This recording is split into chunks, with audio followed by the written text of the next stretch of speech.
قصة ذبح إبراهيم إسماعيل عليهما السلام. Kisah Nabi Ibrahim menyembelih Nabi Ismail alaihi masalam. Kisah ini diceritakan di dalam kitab Durratun Nasihin. Dikatakan, sebab musabab Nabi Ibrahim menyembelih puteranya Nabi Ismail alaihi masalam adalah pada suatu ketika Nabi Ibrahim berkurban 1000 kambing, 300 sapi, dan 100 unta ke jalan Allah sehingga membuat orang-orang dan para malaikat kagum dan terheran-heran. Lantas beliau bersabda, setiap apapun telah aku kurbankan itu tidak ada sesuatu yang berharga bagiku. Demi Allah, jika aku mempunyai seorang anak laki-laki niscaya aku akan menyembelihnya ke jalan Allah. Dan aku jadikan untuk mendekatkan diri kepada Allah. Waktu pun berlalu dan hari silih berganti. Beliau pun lupa akan ucapan yang telah dikatakan. Ketika beliau berada di Baitul Maqdis, beliau memohon kepada Allah agar dikaruniai seorang anak. Dan Allah pun memberi kegembiraan kepada beliau dengan seorang putera.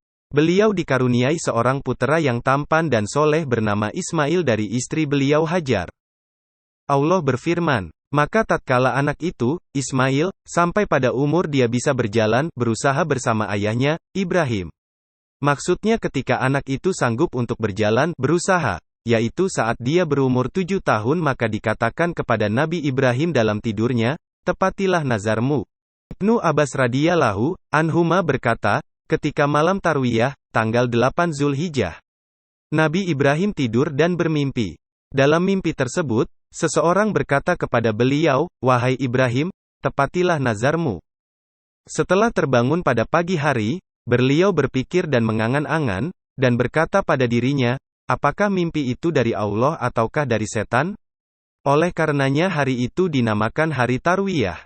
Pada malam hari berikutnya, tanggal 9 Dzulhijjah, beliau tidur dan bermimpi seperti mimpi yang pertama.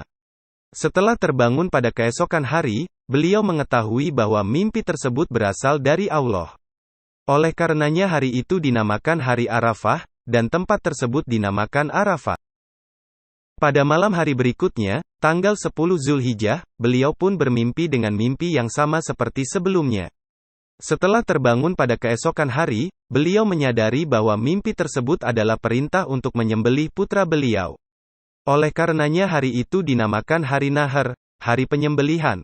Ketika Nabi Ibrahim alaihi salam akan mengajak putranya Nabi Ismail alaihi salam untuk disembelih, beliau berkata kepada istri beliau Hajar, pakaikanlah anakmu dengan pakaian yang bagus, karena sesungguhnya aku akan pergi bersamanya untuk bertamu. Hajar pun memberi Nabi Ismail dengan pakaian yang bagus, memberinya wangi-wangian, dan menyisir rambutnya. Kemudian Nabi Ibrahim pergi bersama Nabi Ismail dengan membawa sebuah pisau besar dan tali ke arah tanah Mina. Dan Nabi Ismail pun berlari-lari di depan ayahnya. Saat itulah iblis mendatangi Nabi Ibrahim seraya berkata, apakah kamu tidak melihat tegaknya anakmu ketika ia berdiri? Ia begitu tampan, dan lembut tingkah lakunya? Nabi Ibrahim berkata, iya, tetapi aku diperintah untuk menyembelihnya. Maka ketika iblis sudah berputus asa tidak bisa menggoda Nabi Ibrahim maka ia pun pergi menemui Siti Hajar, istri Nabi Ibrahim, dan berkata, wahai Hajar, bagaimana bisa kamu hanya duduk di sini sedangkan Ibrahim pergi bersama anaknya untuk menyembelihnya? Siti Hajar berkata, kamu jangan dusta kepadaku. Mana ada seorang ayah yang tega menyembelih putranya? Iblis menjawab, lalu untuk apa Ibrahim membawa pisau besar dan tali? Siti Hajar bertanya, untuk alasan apa ia menyembelihnya? Iblis menjawab, ia menyangka bahwa Tuhannya telah memerintahkannya untuk menyembelih anaknya. Siti Hajar pun berkata, seorang nabi tidak diperintahkan untuk kebatilan dan aku akan selalu percaya padanya. Nyawaku sebagai tebusan atas perkara itu, maka bagaimana dengan anakku? Tentu ia pun demikian. Maka ketika iblis sudah berputus asa tidak bisa menggoda Siti Hajar maka ia pun pergi menemui Nabi Ismail dan menggodanya, kamu sangat senang bermain-main, tetapi ayahmu membawa pisau besar dan tali, ia akan menyembelihmu. Nabi Ismail berkata, kamu jangan berbohong kepadaku, ayahku tidak akan menyembelihku. Iblis berkata, ia menyangka bahwa Tuhannya telah memerintahkannya untuk menyembelihmu. Nabi Ismail berkata, aku akan selalu tunduk dan taat terhadap perintah Tuhanku. Saat iblis akan melontarkan perkataan lain untuk menggodanya, Nabi Ismail mengambil batu-batu dan melemparkannya kepada iblis sehingga mengenai mata kiri iblis. Kemudian iblis pun pergi dengan kecewa dan putus asa.